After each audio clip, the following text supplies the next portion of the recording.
দর্শক, ডেইলি সানের বিশেষ সাক্ষাৎকার অনুষ্ঠানে আপনাদের সাথে আছি আমি জায়েদ হোসেন মিশু। আজ আমাদের সঙ্গে উপস্থিত আছেন গণ অধিকার পরিষদের সভাপতি ও ডাকসুর সাবেক ভিপি নুরুল হক নূর। নূর, আপনাকে স্বাগত জানাচ্ছি। প্রথমেই জানতে চাই যে এই যে গণ অভ্যুত্থান, জনগণের যে আকাঙ্ক্ষা, রাষ্ট্র গঠনের যে সরকার, সব কিছু মিলিয়ে রাষ্ট্র কেমন আছে, জনগণ কেমন আছে? আপনাকে ধন্যবাদ এবং আপনাদের দর্শকদেরকে শুভেচ্ছা। গণ অভ্যুত্থানের আকাঙ্ক্ষা তো ব্যাপক। ১০০ দিন হয়েছে অন্তর্বর্তীকালীন সরকারের। এই ১০০ দিনে হয়তো পুরো আকাঙ্ক্ষাটা নিয়ে অনুভূতি ব্যক্ত করাটা খুব ডিফিকাল্ট। তবে প্রাথমিকভাবে কিংবা সামগ্রিক পরিস্থিতি বিবেচনায় যদি আমরা কিছু বিষয় নিয়ে কথা বলতে চাই, সেক্ষেত্রে আমাদের যেমন একটা ভালো অনুভূতি আছে, আবার খারাপ লাগার মতো কিছু বিষয় আছে। যেমন ধরেন, গণ অভ্যুত্থান পরবর্তী কিংবা একটা গণ অভ্যুত্থানের সরকারের প্রথম কাজটা কি, যে এই গণ অভ্যুত্থানে যারা জীবন দিয়েছে তাদের সম্মান জানানো, যারা আহত হয়েছে তাদের সুচিকিৎসা নিশ্চিত করা। কিন্তু আমরা কিছুদিন আগে দেখলাম যে আন্দোলনে আহতরা চিকিৎসার জন্য শেষ পর্যন্ত সড়কে আন্দোলন করছে, কিংবা আহতদের পরিবার এখনও সহযোগিতার জন্য হাহাকার করছে। এটা কোনোভাবেই কাম্য ছিল না এবং এটা কোনোভাবেই মেনে নেওয়ার মতো না। আমাদের ভাইরা যেমনিভাবে ফ্যাসিবাদের বিরুদ্ধে প্রাণ দেওয়াতে, রক্ত ঝরাতে যেমন আমরা যেভাবে কষ্ট পেয়েছি, একইভাবে আমরা কষ্ট পেয়েছি এই আহতদের সুচিকিৎসা না পাওয়া দেখে, যে তারা রাস্তায় আন্দোলন করছে, কিংবা অনেক গরিব মানুষ তারা বিভিন্ন জনের দ্বারে দ্বারে ঘুরছে। এই আহতদের দেখভাল করার জন্য, সুচিকিৎসা নিশ্চিত করার জন্য জুলাই ফাউন্ডেশন নামে একটা ফাউন্ডেশন করা হয়েছে। তারপরেও কেন ১০০ দিনে আহতরা চিকিৎসা পেল না? এটা অত্যন্ত দুঃখজনক এবং বিশেষ করে কিছু উপদেষ্টা নিয়োগকে কেন্দ্র করেও একটা বিতর্ক আছে, যেটাও কোনোভাবেই কাম্য ছিল না। এতগুলো মানুষ জীবন দিয়েছে, এতগুলো মানুষ সংগ্রাম করেছে, সেখানে এই সংগ্রামের সাথে যাদের কোনো সম্পৃক্ততা নাই, কোনো সেন্টিমেন্ট নাই, সেই মানুষরা সরকার থাকবে, উপদেষ্টা পরিষদে থাকবে, এটা কিন্তু কোনোভাবেই মেনে নেওয়া যায় না।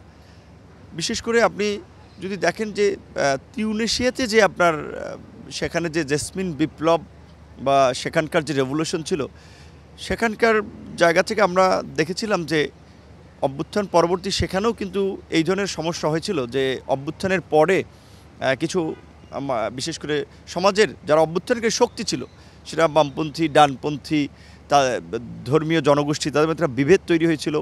দ্রব্যমূল্যের ঊর্ধ্বগতি, বিতর্কিত ব্যক্তিদেরকে উপদেষ্টা পরিষদে নেওয়া, এটাকে কেন্দ্র করে শেষ পর্যন্ত সে এখনও কিছুটা অস্থিরতা তিউনিসিয়াতে। বাংলাদেশ কিন্তু ওই দিকে যাচ্ছে। এইটা কিন্তু কোনোভাবেই আমাদের কাম্য ছিল না। আমরা একটা স্থিতিশীল রাষ্ট্র দেখতে চেয়েছিলাম, আমরা জনগণের স্বস্তি দেখতে চেয়েছিলাম। কিন্তু এখন দ্রব্যমূল্যর যে ঊর্ধ্বগতি, সাধারণ মানুষ রাষ্ট্র সংস্কার কিংবা আপনার কি বলবেন, যে দ্বিকক্ষ বিশিষ্ট সংসদ, জনবান্ধব প্রশাসন, এই সমস্ত কথাবার্তা বা এই সমস্ত কর্মকাণ্ডের চেয়ে নগদে আসলে তারা খেয়ে পরে বেঁচে থাকতে পারছে কি না, সেটা তাদের একটা প্রাইম কনসার্ন। সেক্ষেত্রে এই দ্রব্যমূল্যর ব্যাপক একটা ঊর্ধ্বগতি, এখানে সরকারটা নজর দেওয়া উচিত, সেটা আমরা দেখতে পাচ্ছি না। বিপরীত দিকে আবার সরকারের এরকম দুর্বলতা কিংবা নেগেটিভ দিকের পাশাপাশি কিছু ভালো দিকও আছে, যেটা নিয়ে আবার আমরা কিছুটা স্বস্তি ফেলতে পারি, স্বস্তির ঢেকুর ফেলতে পারি। যেমন সরকার অনেকগুলো সংস্কার কমিশন করেছে, 10টা সংস্কার কমিশন। কারণ আমরা কিন্তু পরিষ্কারভাবেই বলছিলাম যে শুধুমাত্র একটি ভোট কিংবা একটা নির্বাচনের জন্য এতগুলো মানুষ জীবন দেয় না এবং লড়াই করে নাই। রাজনৈতিক দলগুলো 17 বছর কিন্তু আন্দোলন সংগ্রাম করেছে, তারা কিন্তু এই স্বৈরাচার সরকারকে হটাতে পারে নাই। জনগণ নানান কারণে হোক, পরিবেশ পরিস্থিতি, রাজনৈতিক দলের আহ্বানে নেমে আসে নাই। তাহলে শেষ দিকে কেন জনগণ নেমে এসেছে? জনগণ নেমে এসেছে যখন সামগ্রিকভাবে একটা বৃহত্তর পরিবর্তনের জন আকাঙ্ক্ষা তৈরি হয়েছে এবং মানুষ মনে করেছে যে এই ফ্যাসিস্টের পতন হলে আমরা একটা নতুন রাষ্ট্র ব্যবস্থা, একটা নতুন সমাজ ব্যবস্থা দেখতে পাবো। সেই জায়গা থেকেই কিন্তু জনগণ আপনার এই আন্দোলনে সামিল হয়েছে। কাজে এই জনগণের প্রত্যাশা রাষ্ট্র সংস্কার, সেই ক্ষেত্রে এই সংস্কারের জন্য সরকার 10টা কমিশন করে দিয়েছে, এটা নিঃসন্দেহে একটা ভালো দিক। পাশাপাশি আপনার বিশেষ করে আমরা দেখেছি যে সরকারের কিছু কাজ, যেমন উদ্যোগ, একটা প্রবাসী লাউঞ্জ করেছে প্রবাসীদের জন্য, মানে সেবা দেওয়ার কিছু পদক্ষেপ তারা দৃশ্যমান করতেছে, এটাও একটা ভালো পদক্ষেপ। এবং আরও কিছু পদক্ষেপ হচ্ছে যে সরকারের আন্তরিকতা আছে, কিন্তু তারা কোথায় তারা আটকে যাচ্ছে সেটা আমরা জানি, কিন্তু তাদের আন্তরিকতা। জি, গত শুক্রবারে আপনাদের একটা আলোচনা সভা ছিল লালবাগে, আর আমি সেখানে ছিলাম। আপনি যেমনটি বলেছিলেন যে উপদেষ্টাদের সঙ্গে রাজনৈতিক দল, আন্দোলনকারী শক্তি বা জনগণের সাথে একটু দূরত্ব তৈরি হয়েছে। এই বিষয়টি আসলে কেন, বা আপনি বিষয়টা কীভাবে দেখছেন? এটা আমাদের একেবারেই কিন্তু প্রত্যাশিত নয় যে জন আকাঙ্ক্ষার সরকার বা গণ অভ্যুত্থান পরবর্তী সরকার, সেখানে সকল দল মতের মানুষের সমর্থন নিয়ে গঠিত হয়েছে, সেই সরকারের সাথে জনগণের দূরত্ব তৈরি হবে। কিন্তু দুঃখজনক হলেও বাস্তবতা এটা যে আমরা সরকারের সাথে একটু দূরত্ব লক্ষ্য করছি। কারণ হচ্ছে বিশেষ করে সরকারের কর্মকাণ্ড সম্পর্কে এই অভ্যুত্থানের শক্তি রাজনৈতিক দলগুলো কিংবা সংগঠন তারা জানতেছে না, এবং সরকারের কর্মকাণ্ড আসলে তারা কিছুটা বলা চলে অন্ধকারে। যেমন ধরেন, পরিষ্কারভাবেই সমস্ত রাজনৈতিক দল, নাগরিক সমাজ সবাই বলছিল সরকারের কাজের একটা রোড ম্যাপ ঘোষণা করা দরকার, যে সরকার কত দিনে কী সংস্কার করতে চায় এবং কতদিন এটা নির্বাচন দিতে পারবে। কারণ নির্বাচন নিয়ে তো গত 17 বছরই মানুষের একটা প্রচণ্ড রকমের আকাঙ্ক্ষা রয়েছে। এখন অভ্যুত্থানের পরবর্তীতে রাষ্ট্র সংস্কারের জন্য সরকার কিছুদিন সময় লাগবে, রাজনৈতিক দল, অন্যান্য সংগঠন সবাই কিন্তু একমত সেই সময়টা দিতে হবে। কতদিনে তাহলে নির্বাচনটা করতে পারবে, সেটা একটা সময় বা রোডম্যাপ সরকারের দরকার, সেটা এখন পর্যন্ত সরকারের কাছ থেকে প্রকাশিত হয়নি। এবং 2 দফায় সরকারের উপদেষ্টা পরিষদ বাড়ানো হয়েছে, সেখানে রাজনৈতিক দলগুলোর সাথে কোনো আলাপ আলোচনাই করা হয় নাই। এমনকি বিশেষ করে আপনার সরকারের সাথে রাজনৈতিক দলগুলোর বিভিন্ন বিষয়ে খুব আপনার ভালোভাবে আলাপ আলোচনা হয়েছে বলেও মনে হচ্ছে না, যার ফলে রাজনৈতিক দলগুলো শুরুর দিকে আনকন্ডিশনাল সমর্থন দিলেও এখন কিন্তু তারা কিছুটা আপনার উষ্মা প্রকাশ করছে, যে যেখানে শুরুর দিকে তারা বলছিল বারবার একটা যৌক্তিক সময়ে, দ্রুত সময়ে একটা নির্বাচন, এখন কিন্তু টাইম ফ্রেম নিয়ে কথা বলছে যে 6 মাসের মধ্যে নির্বাচন চায়, কেউ 1 বছরের মধ্যে নির্বাচন চায়, কেউ আগামী বছরের মধ্যে নির্বাচন চায়। তো এই বিষয়টা যদি রাজনৈতিক দলগুলো ওয়াকিবহাল থাকতো, অন্যান্য সংগঠন, নাগরিকরা যে সরকার কি করতেছে, কোথায় কি হচ্ছে, তাহলে হয়তো এই নির্বাচনে অস্থিরতাটা তৈরি হতো না। আবার আরও একটা জটিলতা তৈরি হয়েছে, যেমন সরকারের সাথে সম্পৃক্ত আমাদের যারা ছাত্র নেতৃবৃন্দ, যারা এই আন্দোলনের ফ্রন্ট ফেজ বা একেবারেই আন্দোলনের লিডিং পর্যায়ে ছিল, তারা অনেকে সরকার উপদেষ্টা হয়েছেন। আবার তাদের পৃষ্ঠপোষকতায় বা তাদের সমর্থনে এটা রাজনৈতিক দল হচ্ছে। তো এইটাও কিন্তু আবার কিছু কিছু রাজনৈতিক দল ভালোভাবে নিচ্ছে না, যে সরকার যদি এই রাজনৈতিক দলকে সমর্থন করে তাহলে তো অন্যান্য রাজনৈতিক দলগুলো সাথে সরকারটা দূরত্ব তৈরি হবে। তো যার জন্য আমরা বলছিলাম যে যারা আপনার সরকারে থাকবে তারা সরকারের থেকেই জনগণের জন্য কাজ করবে, নিরপেক্ষ দৃষ্টিভঙ্গিতে থাকবে, এটাই আমাদের একটা প্রত্যাশা। আর যারা ছাত্র নেতৃবৃন্দ আন্দোলনে নেতৃত্ব দিয়েছে, তারা একটা দল করতে চায়, আমি মনে করি সেটা অত্যন্ত ইতিবাচক দিক। নতুন নেতৃত্ব, নতুন দল হওয়া উচিত। সেই জায়গা থেকেও কিন্তু একটা দূরত্ব বা একটা সন্দেহ সংশয় তৈরি হয়েছে সরকারের সাথে। সংবিধান পুনর্লিখন নিয়ে অনেকেই অনেক কথা বলেছে। আসলে সংবিধান পুনর্লিখন বা সংবিধান সংস্কার, এই বিষয়ে আসলে আপনারা কি ভাবছেন, বা আপনার দল থেকে আপনারা কি বলতে চান? রাষ্ট্রের মৌলিক বেশ কিছু পরিবর্তন দরকার, এবং পরিবর্তনের আকাঙ্ক্ষা সর্বত্র, এবং একটা বৃহৎ পরিবর্তন, রাষ্ট্রকে নতুনভাবে পুনর্গঠন বা রাষ্ট্র সংস্কার, এই প্রত্যাশাই কিন্তু মানুষ এই আন্দোলনে সম্পৃক্ত হয়েছিল। কারণ আমরা পরিষ্কারভাবেই কিন্তু এই আন্দোলনের আগে বলছিলাম যে এই রাষ্ট্র ব্যবস্থা অকার্যকর হয়ে পড়েছে, সংবিধান অকার্যকর হয়ে পড়েছে, এই সংবিধান নাগরিকদের মৌলিক অধিকার, মানবাধিকার রক্ষা করতে পারছে না, এই সংবিধান এই ফ্যাসিবাদকে প্রতিষ্ঠিত করেছে এক প্রকারে। কাজেই এই সংবিধান দিয়ে রাষ্ট্র চলতে পারে না, সংবিধানের পরিবর্তন প্রয়োজন কিংবা নতুন করে সংবিধান লেখার প্রয়োজন। এখন রাজনৈতিক দল হিসেবে আমাদের একটা স্ট্যান্ড পয়েন্ট থাকতে পারে, কিন্তু রাষ্ট্রের প্রয়োজনে তো অন্যান্য রাজনৈতিক দলেরও এই স্ট্যান্ড পয়েন্টে বা মতামতে একমত হওয়া লাগবে। তো সেই প্রেক্ষাপটে সমস্ত রাজনৈতিক দল, নাগরিকবৃন্দ যেভাবে আসলে একমত হবেন, সেটা সংবিধান পুনর্লিখন কিংবা সংবিধান সংশোধন, আমরা সেখানেই একমত। তবে সংবিধানের অবশ্যই ন্যূনতম পরিবর্তন কিংবা নতুন করে সংবিধান লেখাটা, এটা একটা সময়ের দাবি। সংখ্যানুপাতিক নির্বাচনের একটি কথা বলছিলেন, তো এই বিষয়ে আসলে আপনি কিভাবে বলতে চান, বা আপনার দল কি ভাবছে?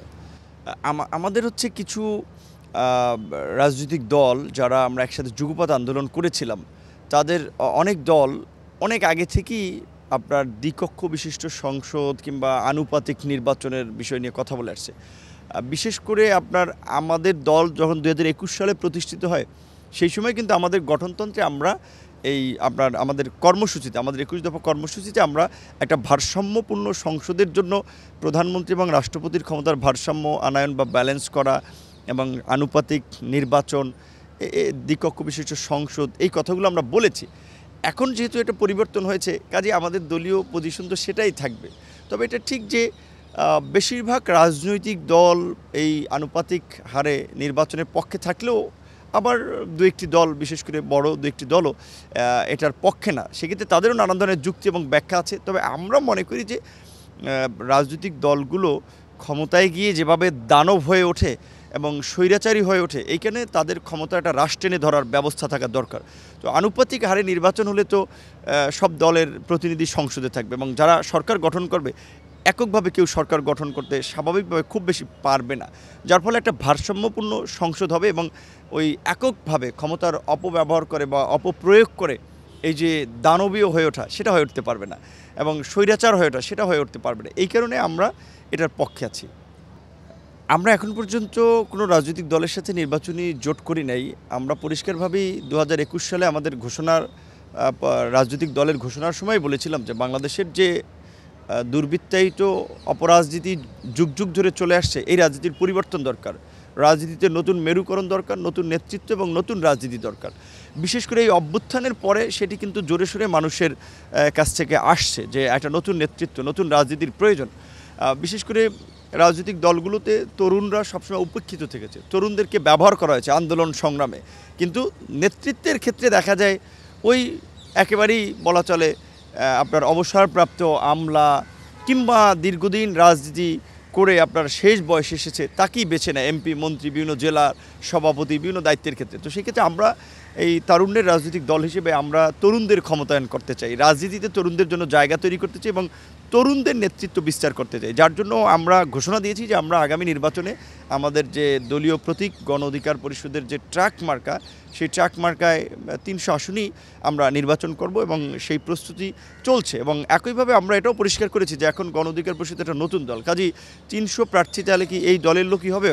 অন্য কোনো দল সংগঠনের মানুষ যদি এখান থেকে নির্বাচন করতে চায় তাদের জন্য আমাদের পলিসিটা কী হবে? আমরা সেক্ষেত্রে পরিষ্কারভাবেই বলেছি যে গণ অধিকার পরিষদ একটা প্ল্যাটফর্ম, গণমানুষের প্ল্যাটফর্ম, সেটা নামের সাথেই বোঝা যাচ্ছে। এই প্ল্যাটফর্মকে যারা ধারণ করবে, এই প্ল্যাটফর্মের কর্মসূচির সাথে যারা একমত হবে এবং যাদের সমাজের বিভিন্ন স্তরে গ্রহণযোগ্যতা আছে, মানুষের সাথে জনসম্পৃক্ততা আছে, তারা এই দল থেকে নির্বাচন করতে পারবে। এবং বিশেষ করে এখন যেহেতু আমরা এই ফাঁসিবাদের পতনের পরে একটা রিফর্ম অ্যান্ড রেকনসিলিয়েশনের কথা বলছি, সেই ক্ষেত্রে বৃহত্তর জাতীয় ঐক্য এবং সংহতি প্রতিষ্ঠায় আমরা বিভিন্ন দল, মত, পথের মানুষকে নিয়েই গণ অধিকার পরিষদ আগামীতে কাজ করতে চাই। ছাত্রলীগকে নিষিদ্ধ করা হয়েছে, আওয়ামী লীগকে নিষিদ্ধ করা নিয়েও অনেকে অনেক কথা বলছেন। এই বিষয়ে আসলে আপনারা কি ভাবছেন? না, ছাত্রলীগকে নিষিদ্ধ করার আগেই আওয়ামী লীগকে নিষিদ্ধ করা দরকার ছিল, কারণ আওয়ামী লীগ তো মাদার সংগঠন, যারা সংগঠিতভাবে এই গণহত্যা চালিয়েছে এবং এই গণহত্যার মদত দিয়েছে, এই গণহত্যার পরিকল্পনা করেছে, প্ল্যান দিয়েছে। কাজে আমাদের দাবি ছিল যে এই ফ্যাসিস্ট রাজনৈতিক দল আওয়ামী লীগ এবং তার অঙ্গ সংগঠন ছাত্রলীগ, যুবলীগ সহ গত এই 15 বছরে যারা এই ফ্যাসিবাদের সহযোগী ছিল তাদের প্রত্যেককে এই অভ্যুত্থান পরবর্তী রাজনীতিতে নিষিদ্ধ করতে হবে। ছাত্রলীগ নিষিদ্ধ হয়েছে, আশা করি আন্তর্জাতিক অপরাধ ট্রাইব্যুনাল গঠিত হয়েছে, এই ট্রাইব্যুনালের বিচারের মাধ্যমে আওয়ামী লীগও রাজনৈতিকভাবে নিষিদ্ধ হবে। আচ্ছা, আমরা এই যে আপনাদের যখন আলোচনা সভা হয় তখন প্রায় আমরা শুনতে পাই যে সমন্বয়কদের, অর্থাৎ বৈষম্য বিরোধী আন্দোলনের যারা নেতৃত্ব দিয়েছেন তাদের অনেকেই আসলে আপনার সাথে রাজনীতি করে উঠে এসেছেন। এই বিষয়টি আসলে আপনি কিভাবে দেখেন? এটা আমার জন্য অত্যন্ত একটা সম্মানের এবং গৌরবের যে আমি যাদেরকে রাজনীতি শিখিয়েছি কিংবা আমার সাথে যারা রাজনীতি করেছে বা আমি যাদের নেতৃত্ব দিয়েছি তারা আজকে সরকারের কেউ উপদেষ্টা হয়েছেন কিংবা আমার চেয়ে অনেক বড় নেতা হয়েছেন। এটিই কিন্তু একজন মানুষের সার্থকতা, যে নিজের আপনার অনুসারী বা শিষ্য তাকে ছাড়িয়ে যাওয়াটা। এখানে উপদেষ্টা পরিষদ থেকে শুরু করি, এই আপনার বৈষম্য বিরোধী আন্দোলনের কেন্দ্র থেকে শুরু করে জেলা পর্যায়ে যারা নেতৃত্ব দিয়েছে তাদের বড় একটা অংশই আমাদের ছাত্র সংগঠন ছাত্র অধিকার পরিষদের নেতাকর্মী ছিল এবং ছাত্র অধিকার পরিষদের সাথে সংশ্লিষ্ট ছিল। আসিফ মাহমুদ ছাত্র অধিকার পরিষদের ঢাকা বিশ্ববিদ্যালয় শাখার সভাপতি ছিল, যিনি বর্তমানে যুব ও ক্রীড়া মন্ত্রণালয়ের দায়িত্বে আছেন। এর আগে সে আপনার সাংগঠনিক সম্পাদক ছিলেন এবং একেবারে 2018 সাল থেকেই সেই সময়ের কোটা সংস্কার আন্দোলন, পরবর্তী ডাকসু নির্বাচন, সেই থেকেই আসিফরা কাজ করছেন। এবং নাহিদ আমার যে প্যানেল থেকে ডাকসুদের সংস্কৃতি সম্পাদক পদে নির্বাচন করেছেন, আক্তার যে ডাকসুর সমাজসেবা সম্পাদক ছিলেন, এই জাতীয় নাগরিক কমিটির সদস্য সচিব, আমার সাথেই তো কাজ করেছেন, ছাত্র অধিকার পরিষদের নেতা ছিলেন, এবং হান্নান মাসুদ থেকে শুরু করে আপনার অনেকেই তো তারা ছাত্র অধিকার পরিষদের সাথে সম্পৃক্ত ছিলেন। কেউ কেউ আন্দোলনের একেবারে আগ পর্যন্তও ছিলেন। হয়তো এখন আন্দোলনের কারণে তাদের একটা পরিচিতি হয়েছে, তারা এখন একটু ভিন্ন জায়গায় আছেন।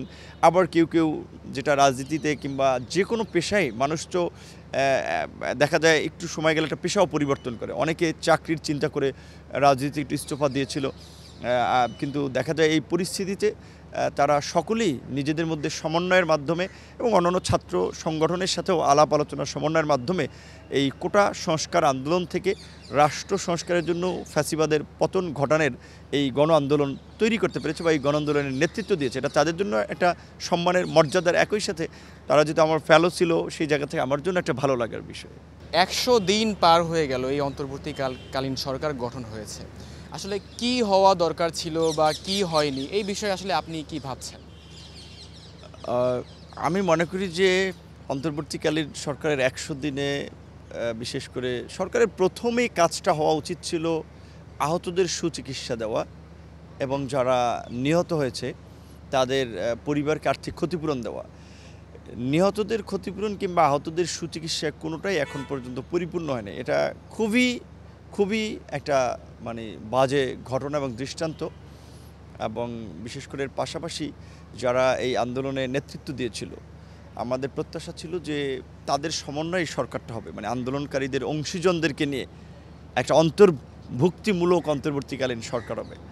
আমরা সেটাও দেখি নাই। শুধুমাত্র 3 জন ছাত্র প্রতিনিধিত্ব ছাড়া ওইভাবে কিন্তু আন্দোলনকারী কোনো দল বা সংগঠনের প্রতিনিধি আমরা এখানে দেখি নাই। আমাদের প্রত্যাশা ছিল যে অন্তত প্রথম 3 মাসে কিংবা 100 দিনে সরকার কি করবে, রাষ্ট্রকে কোন জায়গায় নিতে চায়, তার একটা রোডম্যাপ সরকার পক্ষ থেকে ঘোষণা করা হবে। সেটা এখন পর্যন্ত আমরা পাইনি, যদিও সবাই রোডম্যাপ নিয়ে কথা বলছে। আর ভালো দিক হচ্ছে বা সন্তুষ্টির জায়গাটা হচ্ছে সরকার কিছু কার্যক্রম নিচ্ছে বা কিছু পদক্ষেপ নিয়েছে, যেটা নিঃসন্দেহে প্রশংসার দাবিদার এবং ভালো পদক্ষেপ।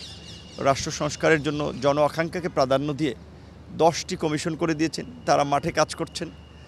এবং সরকারেরও কিছু কার্যক্রমে, বিশেষ করে মাঝখানে যেটা একেবারেই স্লোত হয়েছিল, এখন গতি আসছে। আইন শৃঙ্খলা পরিস্থিতি নিয়ন্ত্রণে সরকার অনেকখানি আপনার নিয়ন্ত্রণে এসেছে। এবং আপনার বিশেষ করে সরকার কিছু জন সম্পৃক্ত বা জনকল্যাণমূলক উন্নয়নমূলক প্রকল্প তারা গ্রহণ করছে। রেমিটেন্স আসছে দেশে ব্যাপক পরিমাণে, এটা ভালো দিক। আমি দেখলাম যে আপনার এই প্রবাসী কল্যাণ ও বৈদেশিক কর্মসংস্থান মন্ত্রণালয়ের দায়িত্বপ্রাপ্ত যিনি উপদেষ্টা ডক্টর আসিফ নজরুল, তিনি আইন, বিচার এবং সংসদ বিষয়ক মন্ত্রণালয়ের মতো একটি হেভি মানে গুরুত্বপূর্ণ মন্ত্রণালয় থেকেও প্রবাসীদের নিয়ে এয়ারপোর্টে একটা প্রবাসী লাউঞ্জ করেছেন, প্রবাসী এবং অভিবাসীদেরকে একটু সেবা দেওয়ার জন্য, তার জন্য বিশ্রাম করতে পারে, যাওয়ার পথে আসার পথে কম খরচে একটু খাবার খেতে পারে। ছোট কাজ কিন্তু অনেক পজিটিভ বার্তা দেয়। এবং আহতদের সেবা পায় নাই বা পাচ্ছে না, কিন্তু একটা জুলাই ফাউন্ডেশন করেছেন প্রফেসর মোহাম্মদ ইউনুস, এবং সেটা শুধুমাত্র এখন না, আজীবন এটা এই গণ অভ্যুত্থানের শহীদ এবং আহতদেরকে সেবা দিয়ে যাবে। ভালো কাজ। এইটা ঠিক যে সরকারের বেশ কিছু কর্মকাণ্ড সম্পর্কে রাজনৈতিক দলগুলো একেবারেই অন্ধকারে, যার ফলেই কিন্তু রাজনৈতিক দলগুলোর সাথে সরকারের একটা দূরত্ব তৈরি হয়েছে। শুরুর দিকে বিএনপির মতো একটা বৃহৎ রাজনৈতিক দল এবং বিএনপির সাথে যে আমরা 42টি রাজনৈতিক দল যুগপৎ আন্দোলন করেছিলাম, এই পরিস্থিতির মূল্যায়নে যখন আমাদের আলাপ আলোচনা হয়, সে সময় সব দলেরই একটা মানে আপনার মানসিকতা ছিল যে শুরুতে আমরা সরকারকে টাইম ফ্রেম কিংবা কাজের জন্য চাপ দেব না, সরকার একটা চাপ সৃষ্টি করব না, সরকার স্মুথলি তার প্রশাসন, তার আমলাতন্ত্র, রাষ্ট্র ব্যবস্থা সে গুছিয়ে আনুক তার মতো করে। মানে সরকারকে একটা মানে বলতে পারেন আনকন্ডিশনাল সমর্থন দেওয়া, সব দল কিন্তু বাম ডান সবাই মিলিয়ে দিয়েছিল। সেখানে আমরা দেখলাম যে 2 দফায় সরকারের উপদেষ্টা নিয়োগ হয়েছে, কিন্তু উপদেষ্টা সম্পর্কে রাজনৈতিক দলগুলোর সাথে খুব বেশি আলাপ আলোচনা করা হয়নি। এমনকি এতদিন জানি নাই, এখন যেটা জানতেছি প্রথম দিকেও যে উপদেষ্টা পরিষদ গঠিত হয়েছে সেটাও কিন্তু রাজনৈতিক দলগুলোর সাথে খুব বেশি আলোচনা করা হয়নি। তো যার ফলে কিন্তু সরকারের এই কর্মকাণ্ড সম্পর্কে রাজনৈতিক দলে একটা আশঙ্কা তৈরি হয়েছে, আচ্ছা সরকার কেন আমাদের সাথে লুকোচুরি খেলছে। আমরা আন্দোলন সংগ্রাম করলাম বা এই আন্দোলনের একটা বড় পার্ট ছিলাম, ছাত্ররা সামনে ছিল, রাজনৈতিক দলগুলোই তো তাদের পরিপূর্ণ সাহায্য সহযোগিতার সমর্থন দিয়ে তারা এই আন্দোলনটাকে সফল করেছে। সেখানে সরকার আমাদের কি জানাচ্ছে না আমরা জানছি না, এর ফলে রাজনৈতিক দলগুলোর মধ্যে একটা সন্দেহ সংশয় তৈরি হয়েছে এবং কিছু উপদেষ্টা যাদের আমরা যেটা অতীতের কর্মকাণ্ড সম্পর্কে জানি যে তারা বিগত সরকারের সুবিধাভোগী ছিলেন বা তাদের সাথে কাজ করেছেন, তারাই অভ্যুত্থানের সরকারের উপদেষ্টা। তো এই কারণে উপদেষ্টাদের নিয়েও একটু বিতর্ক তৈরি হয়েছে। আপনি জানেন যে 2018 সালের এই কোটা সংস্কার আন্দোলনে আমরা নেতৃত্ব দিয়েছিলাম এবং সেই সময় আন্দোলনটা আমরা 17 ফেব্রুয়ারি শুরু করে 4 অক্টোবর মানে প্রজ্ঞাপন হয়েছে 4 অক্টোবর, এই মাঝখানে এই 8.5 মাসের মতো কিন্তু এই আন্দোলনটা চলেছে এবং এই আন্দোলন করতে গিয়ে আমরা কি পরিমাণ নির্যাতিত নিষ্পেষিত হয়েছি। একদিকে প্রধানমন্ত্রী কিংবা সরকার উচ্চ পর্যায় থেকে দাবি মেনে নেওয়ার আশ্বাস দেওয়া হয়েছে, অপরদিকে ছাত্ররা যখন ক্লাসে ফিরে গেছে হামলা করা হয়েছে। একদিকে আমরা হসপিটালে চিকিৎসা নিতে পারছিলাম না, অন্যদিকে আমাদের সহযোদ্ধাদেরকে জেলে ভরে রাখা হয়েছে।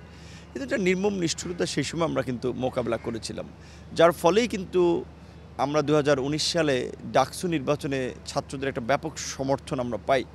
এইবারও যে আন্দোলনটা হয়েছিল আমরা তো ওই আন্দোলনেরই লিগ্যাসি ক্যারি করি, ওই আন্দোলন থেকেই তো আমাদের উত্থান এবং আজকের সহকর্মী যারা তাদেরও ওই আন্দোলন থেকে অনেকের পরিচয় বা ওই আন্দোলনের কারণেই তারা আমাদের সাথে সম্পৃক্ত হতে পেরেছে। তো স্বাভাবিকভাবেই সরকার কিংবা সমস্ত এজেন্সিগুলোর কাছে তথ্য ছিল যে আমরা এই আন্দোলনকে সংগঠিত করার জন্য ছাত্রদের সাথে কাজ করছি, ছাত্রদেরকে সহযোগিতা করছি এবং বিভিন্ন প্ল্যান পরিকল্পনা দিচ্ছি, যার ফলে আপনার 19 জুলাই রাতে আমাকে গ্রেপ্তার করে এবং শুধুমাত্র ছাত্রদের সাথে সহযোগিতা বা সম্পৃক্ততাই নয়, যেহেতু আমরা রাজনৈতিক দল হিসেবেও বিভিন্ন রাজনৈতিক দলের সাথে আমাদের যোগাযোগ ছিল, এই আন্দোলনের আপনার অংশগ্রহণের জন্য কিন্তু সমস্ত রাজনৈতিক দলগুলোর সাথে আমরা কথা বলেছি, যার ফলে সরকার আমাদের উপরে বেশি ক্ষুব্ধ ছিল, আমাদেরকে গ্রেপ্তার করেছিল এবং আমাকে গ্রেপ্তার করে প্রথম 2 দিন তো নিখোঁজ রেখেছিল। সেখানে র্যাব এবং ডিজিএফআইয়ের যৌথ আপনার জিজ্ঞাসাবাদ, আর জিজ্ঞাসাবাদ মানেই তো একটা নির্মম নিষ্ঠুর নির্যাতন নিপীড়ন, সেটা তো বলার অপেক্ষা রাখে না।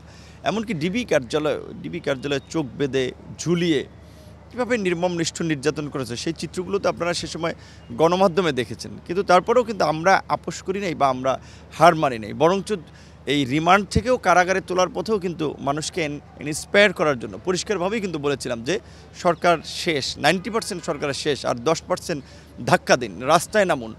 তো এই নির্যাতন নিপীড়নের মুখেও কিন্তু আমরা কম্প্রোমাইজ করি নাই। আশা করি এই সামনের পরিস্থিতিতেও জন আকাঙ্ক্ষাকে ধারণ করেই আমাদের কর্মকাণ্ড আমরা এগিয়ে নেব ইনশাল্লাহ। জি নূর, আপনাকে অসংখ্য ধন্যবাদ আমাদেরকে সময় দেওয়ার জন্য। দর্শক, এই ছিল আজকের বিশেষ সাক্ষাৎকার অনুষ্ঠানে। পরবর্তীতে আবারও যুক্ত হব অন্য কোনো অতিথির সঙ্গে, সেই সাথে আমাদের সঙ্গে থাকার জন্য সবাইকে ধন্যবাদ জানাচ্ছি।